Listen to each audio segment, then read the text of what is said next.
নমস্কার বন্ধুরা, মাদ্রাসা সার্ভিস কমিশনে যারা ফর্ম ফিল আপ করেছিল তাদের জন্য একটা গুরুত্বপূর্ণ আপডেট খবর। আজকের একদম টাটকা খবর 26/6/2023। এবং এই আপডেটটি হচ্ছে, আমরা জানি যে লাখো লাখো ছেলে কিন্তু ওয়েস্ট বেঙ্গল মাদ্রাসা সার্ভিস কমিশনের টিচার রিক্রুটমেন্টের জন্য আবেদন করেছিল এবং আবেদন করার পরেও কিন্তু বহু ছেলে চিন্তায় ছিল, কারণ অনেকেই ফর্ম ফিল আপ ভুল করেছো।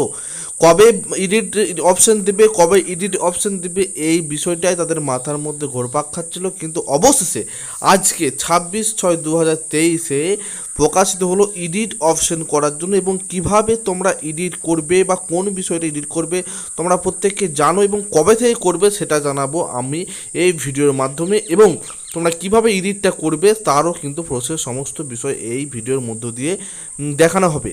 তো বন্ধুরা, নোটিফিকেশনটা আমি তোমাদের সামনেই রেখেছি এবং তোমরা সবাই দেখতে পাচ্ছ। নোটিফিকেশনে পরিষ্কারভাবে বলে দিয়েছে যে কত তারিখ থেকে কত তারিখের মধ্যে তোমাদের এই এডিট অপশন পাবে, এবং এর মধ্যেই কিন্তু এই টাইমের মধ্যেই তোমাদের এডিট করে নিতে হবে, কারণ এরপর আর কোনো ভুল হলে কোনো সুযোগ পাবে না। পরীক্ষা ভালো হয়েও কিন্তু এডিট অপশন যদি ঠিক না করো বা তোমরা যদি ফর্ম ফিল আপ ঠিক না করো, তাহলেও কিন্তু চাকরি হাতছাড়া হয়ে যাবে।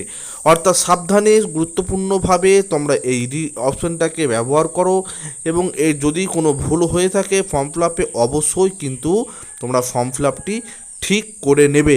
ভবিষ্যতে কিন্তু আর কোনো ঠিক করার রাস্তা থাকবে না। ইম্পর্টেন্ট নোটিশটা তোমরা প্রত্যেকেই দেখতে পাচ্ছ, পরিষ্কারভাবে লিখে দিয়েছে মেমো নাম্বার MSC নোটিশ 06/2023, ডেটটাও দিয়েছে দেখো 26/6/2023। ইম্পর্টেন্ট নোটিশটা কি, it is hereby notified for general information that those candidate who have the applied online for 7th slst 2023 and made successfully, payment will be given opportunity for correction of their application from 6 PM onward 27/6/2023 to 6/04/7/2023, অর্থাৎ 27 থেকে 4 তারিখ পর্যন্ত তোমাদের কিন্তু edit option খোলা থাকবে। এর মধ্যেই তোমাদের কিন্তু এডিট করে নিতে হবে সন্ধ্যে 6টা পর্যন্ত সময়। এবং আরেকটা বিষয় এখানে আছে যে applicant will be have to log in using the OTP receive in their registered mobile number after entering their application ID and date of birth. তোমরা যখন এই এডিট অপশনে ঢুকবে, তখন ঢোকার আগে অ্যাপ্লিকেন্ট নাম্বারের যেটা দিয়ে তোমরা মোবাইল নাম্বার দিয়ে ফর্ম ফিল আপ করেছো, সেই মোবাইল নাম্বারে একটি OTP আসবে, এবং ওই OTP অ্যাপ্লিকেশন ID এবং ডেট অফ বার্থ দিয়ে কিন্তু তোমাদের সেই ফর্মে ঢুকতে হবে। এবং ফর্মে ঢোকার পর তোমরা যে বিষয়টা বা যে জিনিসটা এডিট করতে চাও সেখানে এডিট করতে হবে।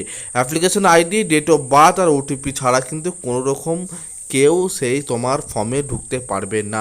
অর্থাৎ অনেকটা সেফভাবে কিন্তু রাখা হয়েছে। এবং পরবর্তী যদি candidate will not be allowed বা modify the following fields post application name, email ID, mobile number, physically handicap status and Aadhaar number. অর্থাৎ এই বিষয়গুলো কিন্তু তোমাদের অনেক সচেতনভাবে তৈরি করতে হবে, সচেতনভাবে তোমরা ফিল আপ করবে, নাহলে কিন্তু খুবই অসুবিধার মধ্যে পড়ে যাবে। এটাই ছিল আজকের এই ওয়েস্ট বেঙ্গল মাদ্রাসা সার্ভিস কমিশনের সবচেয়ে বড় আপডেট। এবং তোমরা প্লিজ দয়া করে যারা ফর্ম ফিল আপ করেছো, যাদের ঠিক হয়েছে তারাও একবার মিলিয়ে নেবে, যাদের ভুল হয়েছে তারা তো অবশ্যই মিলিয়ে দেখবে, কারণ এই ফর্ম যদি ফিল আপ ভুল হয়ে যায়, চাকরি পেয়েও কিন্তু চাকরি তোমার হাতছাড়া হয়ে যাবে শুধুমাত্র কিছু ভুল ত্রুটির কারণে। নমস্কার বন্ধুরা, এই চ্যানেলের পক্ষ থেকে আমি তোমাদের আব্বার সবাইকে নমস্কার, ধন্যবাদ জানাই। চ্যানেলটির পক্ষ থেকে তোমাদের সর্বদা হেল্প করব। নমস্কার, ধন্যবাদ, টাটা, বাই বাই।